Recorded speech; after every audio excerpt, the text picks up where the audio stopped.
वफाकी वज़ारत सेहत की कांगो वायरस से मुतल्लक एडवाइजरी।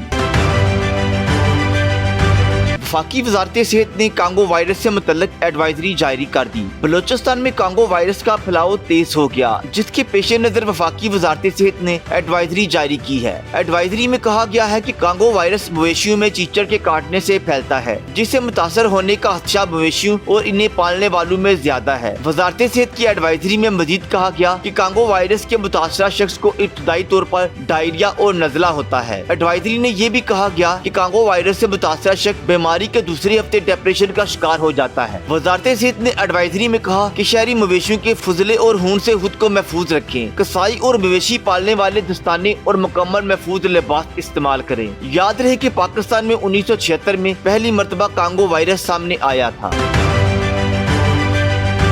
मजीद वीडियो के लिए देखते रहिए HD न्यूज़।